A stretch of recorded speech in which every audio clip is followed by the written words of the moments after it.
Everybody, and welcome to the And Justice for All album review. We'll be going through the whole album once again, of course. So I do in all the videos. You can tell And Justice for All shirt. It's not the white cover because, you know, the shirt, I don't know. That's the only shirt they had was black, so whatever.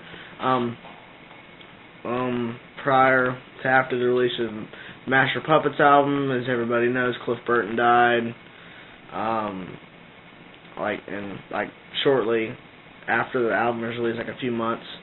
And then they came out with And Justice for All, and 2 years later, in 1988. Before I get into it, it was a very moving and powerful album. It was, you know, a strong comeback after Cliff died, and I think this album was made for Cliff. I think, in my opinion, I don't know, that's just me.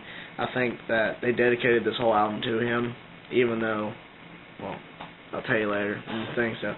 Alright, start off with Blackened. The intro was originally, like, the intro that you hear is actually the intro they were going to play backwards.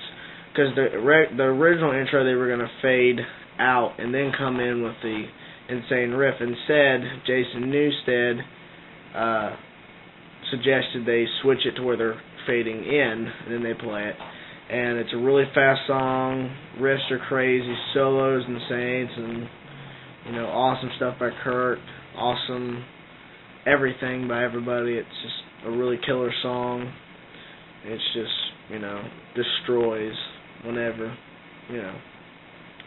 Second one, And Justice for All, about it, you know, I think it's a very moving song. It talks about, you know, the world and everything and how the government's crazy and stuff like that, and I think it's awesome how it does that.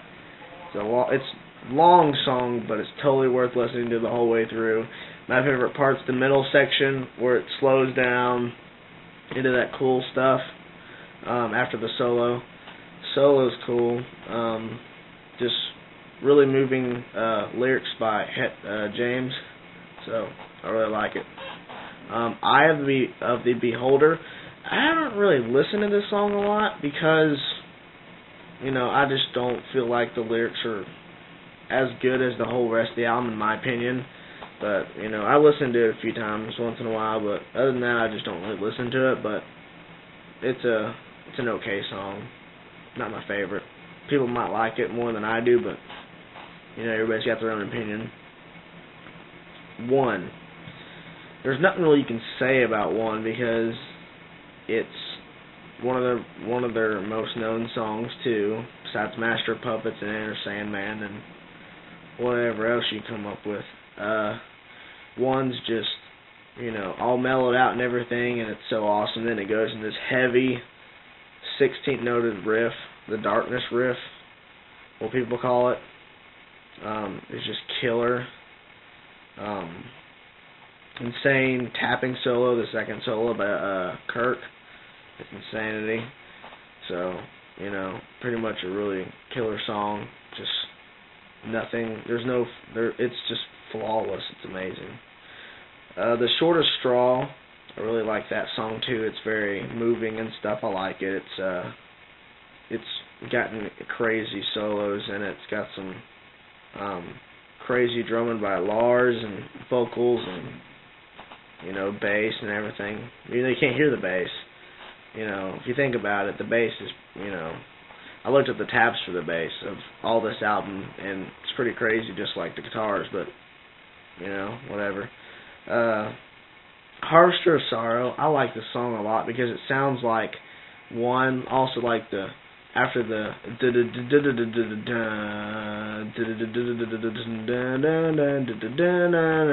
that part, it sounds like One. Oh, I like that part. It's pretty cool. You know, whenever I first started playing guitar, learned how to play Harvester of Sorrow, like the little clean part in the intro. Yeah, it's not that hard, but I like it. It sounds really cool. Solo's crazy, you know. I think it's just awesome. Harvester of Sorrow just really killer title just gets you in there and stuff, you know. The frayed ends of Sanity, you know, even though they have like that little from the Wizard of Oz, I don't care, it's still a killer song. And some people say that's kind of weird, but other people say it's cool. I say it's cool. I thought it's cool. But, you know, whatever people want to say. Just a killer song. Everything's awesome about it. It's really cool. To Live is to Die. This is the one I was wanting to get to. This whole song is dedicated to Cliff Burton. Now, when I said earlier this whole album is probably dedicated to him, in some sort of way, I think every song has something, or something is played that is remembrance of Cliff, in my own opinion. I'm just saying. But To Live is to Die is like the longest track in the whole album, and it's all dedicated to Cliff. And I think the middle section and that solo James plays is just crazy. I mean, it's just, you know, makes me want to cry. I don't really cry, but it makes me want to, because it's just so awesome and amazing. Because Cliff, even though he was a bass player, he really inspired me to play guitar, and that's kind of weird how people say that sometimes, but to me, Cliff was an inspiration for a lot of people, and there's some people out there that says the only reason why Cliff is so, you know, everybody misses Cliff because he died. If he didn't die, he wouldn't be, you know, all, you know, missed and everything, you know, and no one really would care.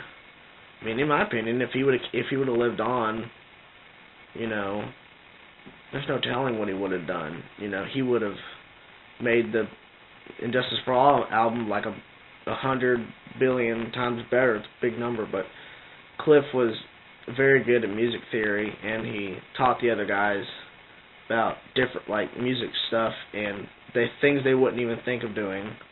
And I think that's really awesome to have a person like that in your band, because they can teach you stuff, and Cliff was a very good person on that kind of stuff. And I just think that I'm just really the only thing I have to say is that I wish Metallica would play this song live, like fully. I know they played like some, like the riff or whatever, and like back in '93 when they did like these like jam things with all their instrumentals, but I think they really need to play this whole song live, because in remembrance of Cliff. Either they played at a concert on his birthday or the day that he died, like, you know, celebration of his birthday or something like that. That'd be really cool. You know, a lot of discussion about this song, but it's just, I love the song to death. It's just my favorite song. Dyers Eve. James wrote this song about his mom and dad and everything, and it's pretty much really crazy, and it shows you what James had to go through. And I mean, it's just killer song, insane double bassing, insane lyrics by James, insane guitaring by Kirk. It's just it's like the perfect thrash song, in my opinion. It's just amazing. It blows me away every time I hear it. So that's pretty much the whole album, actually. But whole album, 10 out of 10. I've rated all these albums I did 10 out of 10, but that's just me. I mean, I love all their albums. You know, that's just me. So stick around, and next few days or so I'll be getting the Black album. So see y'all later.